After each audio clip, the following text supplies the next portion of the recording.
What's up everyone? Welcome back again to my YouTube channel. So ngayon pag-usapan natin kung paano nga ba mas lalong magkaroon ng idea sa paggawa ng system ng inyong negosyo. Ngayon, bago po tayo magsimula sa ating vlog ngayon, ay kung hindi ka pa na-subscribe sa ating YouTube channel, please subscribe, click notification bell para updated po kayo sa ating bagong vlog na i-upload. Ngayon, balik na po tayo sa ating pag-uusapan ngayong vlog na ito. Kung makita nyo po sa ating thumbnail, bago nyo i-click itong video na to, makita nyo po na nakipag-partner sa akin si Prime Water. I don't know if ako yung pumunta sa kanila o kaya pumunta sila sa shop ko. Kasi parang kagaya yan sa aking Cebuana.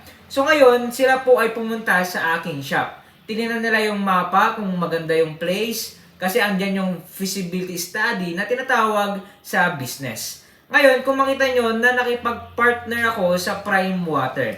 Dahil dati ay hindi sila pwedeng magpabayad doon sa kanilang office. Ang pwedeng na lang magbayad doon sa mismong agent. Okay? Kagaya ng agent ako dati sa Prime Water. Dahil less hassle, okay, mas lalong kumita yung mga agent. Ngayon, ang nakita ko at ang aking experience that time ay nakita ko yung system nila. Ano yung system na nakita ko doon? Yun yung maglagay ka ng pangalan ng mga customer mo. Ilagay mo yung cellphone number, okay? Para pwede mo silang i-update, time will come. If you have a new business, text mo sila.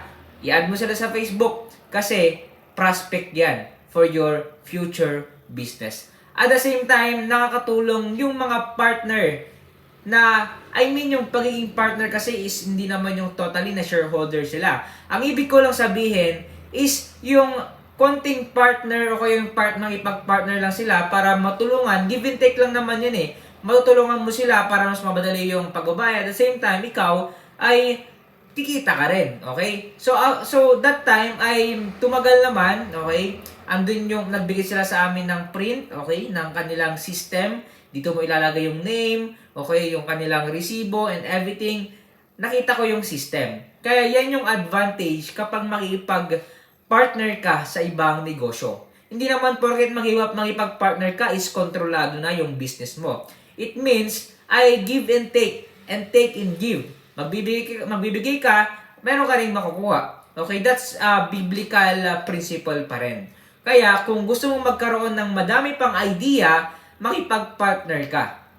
Tanong, tatagal po ba yan? It depends. Okay? Yung iba hindi tumagal, yung iba tumagal. Pero ang mahalaga doon ay kumita ka, hindi dahil sa malaking kita mo, ang kinita mo doon ay yung system na kanilang ginawa. Kumbaga na-inspire ka.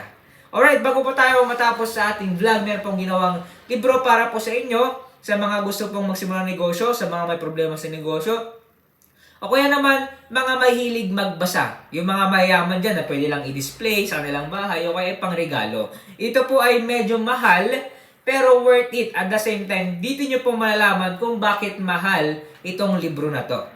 Alright, so salamat po sa inyong panonood. If you want to buy this book, click the official Facebook page link po namin dyan sa description. Click nyo lang po and message us at ipapadala po namin yan agad. Salamat po sa inyong panonood and God bless you all. Ingat-ingat po tayong lahat.